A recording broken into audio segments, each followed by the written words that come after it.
حضور صلی اللہ علیہ وسلم نے اپنی زندگی میں ہی اسامہ بن زید رضی اللہ عنہ کی جماعت بنا کر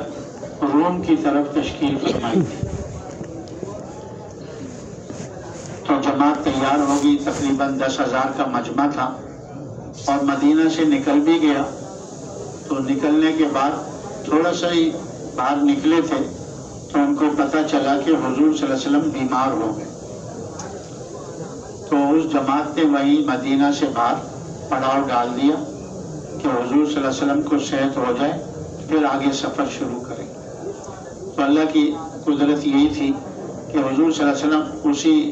مرض میں وفات پا گئے، رفیع اعلیٰ کے پاس چلے گئے۔ اب صحابہ اکرام جو تھے مدینہ میں، انہوں نے ابو بکر رضی اللہ عنہ سے فرمایا کہ حضرت آپ یہ جو جماعت تشکیل فرمائی ہے اسامہ بن زید رضی اللہ عنہ کی، اس کو روک لیں،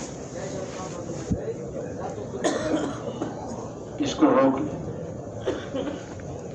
تو ابو بکر رضی اللہ عنہ نے فرمایا جس جماعت کی تشکیل حضور صلی اللہ علیہ وسلم نے فرمائی ہے،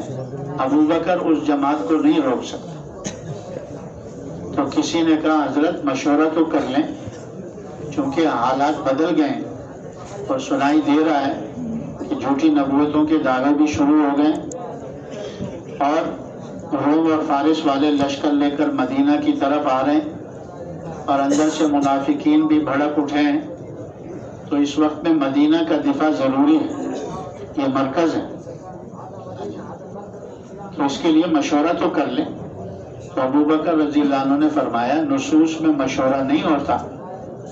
جب اس جماعت کی تشکیل ہو رہی تھی تو حضور صلی اللہ علیہ وسلم پر وحی بھی آ رہی تھی، اور بعد کے حالات اللہ پاک جانتے تھے کہ کیا ہونے والا ہے، تو اپنے پیارے نبی کو بتا سکتے تھے کہ یہ جماعت تشکیل نہ کرو، جس جماعت کی آپ تشکیل کر رہے ہیں یہ نہ کرو۔ تو اللہ کے علم میں تھا اور وحی بھی آ رہی تھی، تو حضور صلی اللہ علیہ وسلم نے جماعت کی تشکیل کی ہے، تو اب نصوص میں مشورہ نہیں ہوتا، یہ جماعت تو جائے گی۔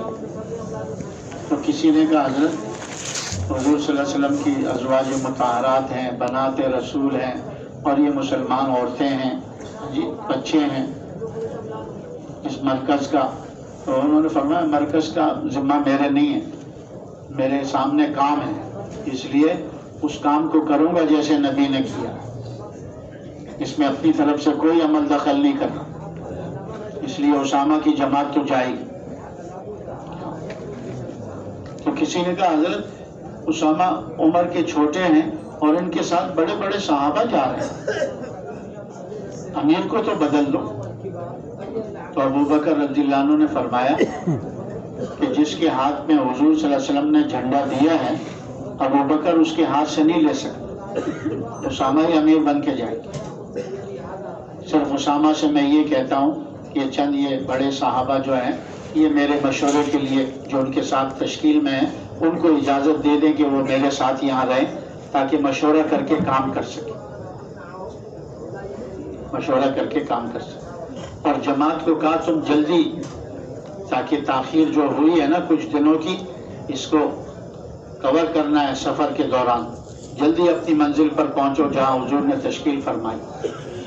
تو جماعت جب نکلی ہے نا اور بڑی تیز رفتاری سے سفر کیا،